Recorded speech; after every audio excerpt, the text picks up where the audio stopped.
வணக்கம், நான் உங்கள் முத்துக்குமாரி. இந்த வீடியோவில் நாம் 12 ராசிக்கான ஃபெப்ரவரி மந்த் ராசி பலன் பார்த்துட்ருக்கோம். அதுக்கு முன்னாடி நம்ம சேனல் நீங்கள் சப்ஸ்கிரைப் பண்ணலைன்னா மறக்காமல் சப்ஸ்கிரைப் பண்ணிக்கோங்க. பெல் ஐக்கனை ப்ரெஸ் பண்ணிக்கோங்க. அதில் ஆல் அப்படின்னு ஒரு ஆப்ஷன் இருக்குது, அதை கொடுத்துக்கோங்க. ஸோ தட் நம்ம சேனலில் போடக்கூடிய ஒவ்வொரு வீடியோவும் உங்களுக்கு ப்ராப்பராக ரெகுலராக நோட்டிஃபை ஆகிட்டே இருக்கும். சரி, இப்போ 12 ராசிகளில் நம்ம பார்க்க போகிற ராசி துலாம். ஸோ சுக்கிரனோட ராசி எப்படி ரிஷபம் வந்து அழகியல் தன்மை அழகுணர்ச்சி நிறையா இருக்குமோ அது குறையாமல் துலாமுக்கும் இருக்கும். பர்ஃப்யூம் இந்த மாதிரியான விஷயங்கள்லாம் உங்களுக்கு ரொம்ப பிடிக்கும். நானும் நல்லா இருக்கணும், என்னை சுற்றி இருக்கிற எல்லா அது மெட்டீரியலிஸ்டிக்காக இருந்தாலுமே அது ரொம்ப அழகாக இருக்கணும். ஒரு வீடாக இருந்தால் கூட நல்லா டெக்கரேட் பண்ணி வைக்கிறது, குட்டி வீடாக இருந்தால் கூட அதை நீட்டாக வைக்கிறது, இந்த மாதிரியான ஒரு குணம்லாம் துலாமுக்கு வந்து எம்படடாகவே இருக்கும், சின்ன வயசுலேருந்தே இருக்கும். அது நேச்சுரலாகவே ஒரு இன்பில்ட்டான ஒரு விஷயம் அவங்களுக்கு இருக்கிறது. சரி, இப்படிப்பட்ட துலாம் ராசிக்காரங்களுக்கு இந்த மாதம் ஃபெப்ரவரி எப்படி இருக்குது தெளிவாக பார்த்துடலாம். சரி, மந்த்தோட பிகினிங்லேயே ராசிநாதன் சுக்கிரன் 3ஆம் இடத்துல இருக்கிறாரு. அது குருவுடைய வீடு, பரவாயில்ல, குரு 7ல் இருக்கிறாரு, ஓகே தான். அங்கேயே வந்து செவ்வாயும் கூட இருக்கிறாரு. ஸோ ஒரே ஒரு விஷயத்தில் துலாம் ராசிக்காரங்க இந்த மாதம் கவனமாக இருக்கணும். அது என்னென்னா வர்ச்சுவல் கம்யூனிகேஷன். அது என்னங்க வர்ச்சுவல் கம்யூனிகேஷன் அப்படின்னா, ஒரு நபரை நம்ம நேரில் சந்தித்து பேசுகிறோன்னா 2 பேரும் கம்யூனிகேட் பண்ணிக்கிறோம், பேசிக்கிறோம், நம்மளோட கருத்தை பரிமாறிக்கிறோம், அது கம்யூனிகேஷன். வர்ச்சுவல் கம்யூனிகேஷன்னா டெக்ஸ்ட் மெசேஜ் பண்ணுறது, ஒரு ஃபேஸ்புக்லேயோ வாட்ஸ்அப்லேயோ நம்ம சேட் பண்ணுறது, வீடியோ காலில் பேசுகிறது, ஃபோன் காலில் பேசுகிறது, கான்ஃபரன்ஸ் கால், இல்லை உங்கள் ஆஃபீஸ் மீட்டிங்ஸில் கூட நீங்கள் பேசுகிறப்போ உங்கள் பேச்சு உங்கள் வார்த்தையில் நீங்கள் கவனமாக இருக்கணும். ஏன்னா அது செவ்வாய்ங்கிறது வர்ச்சுவல் கம்யூனிகேஷனை குறிக்கக்கூடிய கிரகம். மந்த் பிகினிங்கில் ராசிநாதன் சுக்கிரனோட கன்ஜக்டாக இருக்கிறதுனால வர்ச்சுவல் கம்யூனிகேஷனால் சில ப்ராப்ளம்ஸ் உங்கள் லைஃப்பில் அந்த ஃபெப்ரவரி மந்தில் வர்றதுக்கான பாசிபிலிட்டி இருக்குது.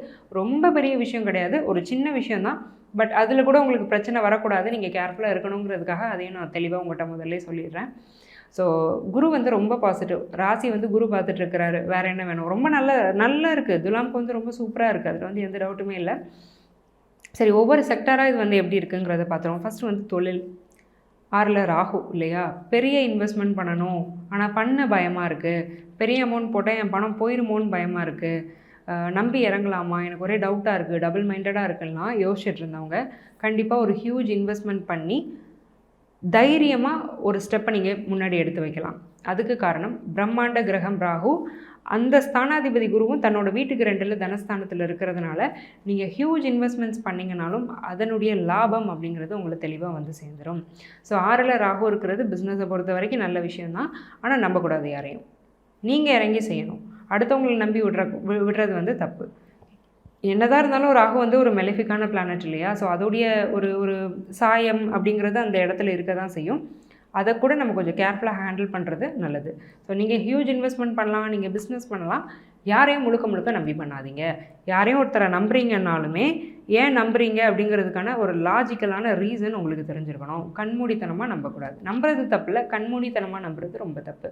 ஸோ இந்த ஒரு விஷயத்தை மட்டும் தொழிலில் கவனமாக வச்சுக்கிட்டிங்கன்னா சச் அ சக்ஸஸ்ஃபுல் மந்த்து தான் ஃபெப்ரவரி. உங்களுக்கு தொழிலை பொறுத்த வரைக்கும் ரொம்ப சக்ஸஸ்ஃபுல்லாக இருக்க போகுது.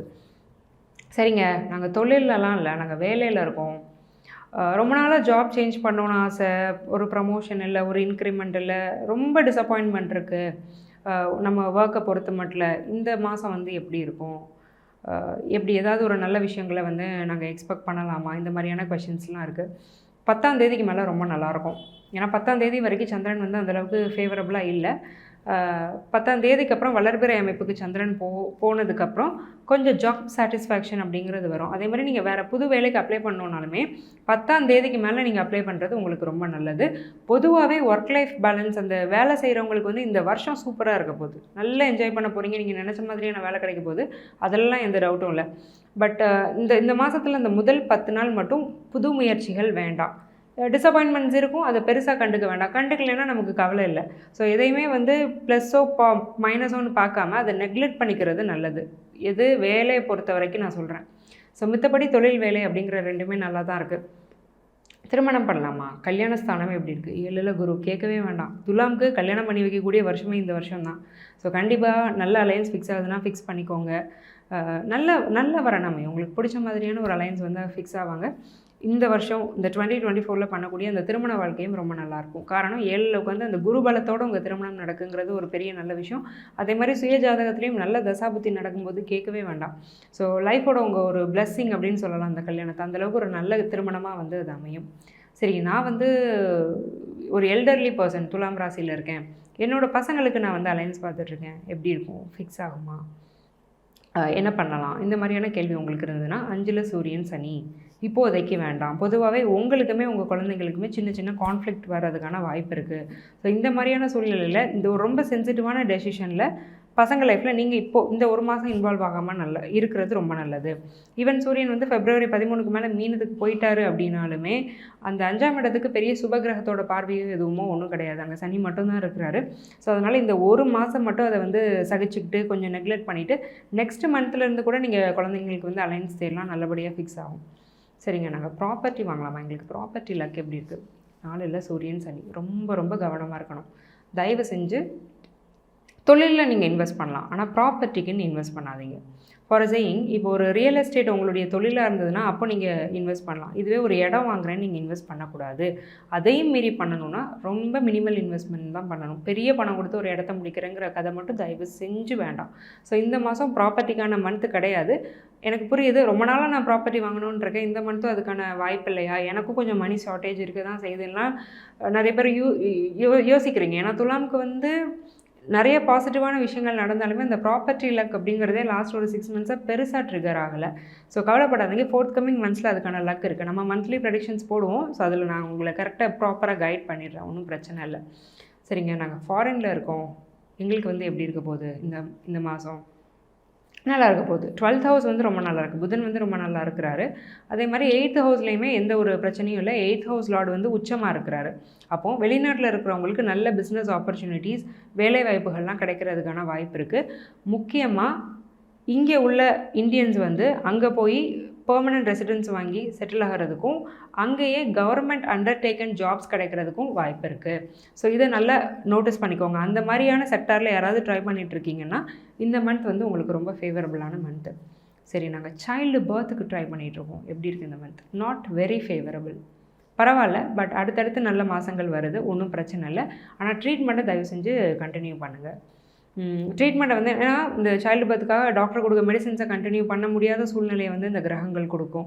வேறு டாக்டரை மாற்றலாமா அப்படிங்கிற தாட்ஸ்லாம் இப்போ வரும், இப்போ வேணாம். சரியா, இருக்கிறதுலே நீங்கள் கண்டினியூ பண்ணுங்கள். ரெகுலராக டாக்டர் சொல்லக்கூடிய ப்ரெஸ்கிரிப்ஷன்ஸை ஃபாலோ பண்ணுங்கள். அதை ஃபாலோ பண்ண விடாமல் இந்த 5ஆம் அதிபதி தடுப்பார். நிறைய மன ரீதியான ஒரு இறுக்கம், டிப்ரெஷன் வரும், நமக்கு குழந்தை இல்லையேன்னு கிடைக்கும். கண்டிப்பாக கவலையே படாதீங்க. இந்த மாதம் அதுக்கான பிராப்தம் இல்லை, நெக்ஸ்ட் கமிங் மந்த்ஸில் கண்டிப்பாக இருக்கும். சரிங்க, ஓகே. நாங்கள்லாம் ஸ்டூடெண்ட்ஸ், எங்களுக்கு எப்படி இருக்குது இந்த மாதம், ரொம்ப நல்லாயிருக்கு. ராசிநாதன் சுக்கிரன் நல்லா இருக்கிறாரு, செவ்வாயோடு சேர்ந்து நல்லா இருக்கிறாரு, 4ஆம் இடம் வந்து ரொம்ப நல்லாயிருக்கு. ஸோ அப்போ என்ன ஆகும்னா, இது வரைக்கும் இல்லாத டேலண்ட்டை இப்போ எக்ஸ்போஸ் பண்ணக்கூடிய டைம். என்னால் படிக்க முடியும், ஆனால் நான் வேணும்னே படிக்காமல் தான் இருந்திருக்கேன், அது என்னாலே ரியலைஸ் பண்ண முடியுது, ஆனாலும் என்னை மாற்றிக்க முடியலன்னு நிறைய ஸ்டூடெண்ட்ஸ் துலாமில் இருந்தாங்க, பாஸ்ட் ஃபியூ மந்த்ஸாக இருக்கிறாங்க. பட் இந்த மந்த் அதை உடச்சி உங்களால் ஓரளவுக்கு ஒரு செல்ஃப் கண்ட்ரோலாக உட்காந்து படிக்க முடியும். படித்து நீங்கள் நினைக்கிற ஸ்கோரை உங்களால் எடுக்க முடியும். நீங்கள் ஸ்கூல் ஸ்டூடெண்ட்டாக இருந்தாலும் சரி, காலேஜ் ஸ்டூடெண்ட்டாக இருந்தாலும் சரி. அதேமாதிரி காம்படேட்டிவ் எக்ஸாமினேஷன் எப்படி இருக்குன்னா, நீட்டு, சென்ட்ரல் கவர்மெண்ட் ஜாப்ஸ்லாம் ரொம்ப எக்ஸலண்ட்டாக இருக்குது. அதே மாதிரி பொதுவாகவே துலாம்னு இல்லை, எல்லா ராசிக்காரங்களுக்குமே ஸ்டேட் பிஎஸ்சி, யூபிஎஸ்சி படிக்கிறவங்க கொஞ்சம் கவனமாக படிங்க. February 13க்கு மேலே அந்த விஷயம் மாறும், அது வரைக்கும் கொஞ்சம் கான்சன்ட்ரேஷனுங்கிறது தேவை. சரிங்க, எங்களுக்கு ஹெல்த் எப்படி இருக்குது, இதெல்லாம் சொல்லிட்டீங்க. எங்கள் ஹெல்த் எப்படி இருக்குது, 6ஆம் அதிபதி உச்சமாக போகிறார் இல்லையா, ஸோ ஹெல்த்தை ரொம்ப ரொம்ப கவனமாக பார்த்துக்கோங்க. சரி, 6ஆம் அதிபதி குரு வந்து நல்லா இருக்கிறாரு, ஆனால் ராசியை பார்க்குறாரு. ஸோ என்ன தான் இருந்தாலும் 6ஆம் அதிபதி ராசியை பார்க்குறது வந்து அந்தளவுக்கு நல்ல விஷயம் கிடையாது. 6ஆம் இடம்ங்கிறது நோயை கொடுக்கக்கூடிய ஸ்தானம். அந்த 6ஆம் அதிபதியான குரு வந்து ராசியை பார்க்கும்போது சின்ன சின்ன ஹெல்த் இஷ்யூஸுங்கிறது வந்து உங்களுக்குள்ளே இருந்துகிட்டே இருக்கும். முக்கியமாக நான் லாஸ்ட் டைமே சொல்லியிருப்பேன், ஸ்டொமக் ரிலேட்டட் ப்ராப்ளம்ஸை தான் அது குறிக்கும். ஏன்னா 6ஆம் அதிபதிங்கிறது ஒரு வருட கிரகம் அப்படிங்கிறதுனால மாதம் அதில் பெருசாக சேஞ்சஸ் வந்துட போகிறதில்ல. என்டையராக இந்த இயர் ஃபுல்லுமே உங்கள் ஃபுட் ஹேபிட்ஸில் கொஞ்சம் கவனமாக இருக்க வேண்டியது அவசியம். மற்றபடி மேஜர் ஹெல்த் த்ரெட்ஸ் அப்படிங்கிறது உங்களுக்கு ஒன்றும் கிடையாது.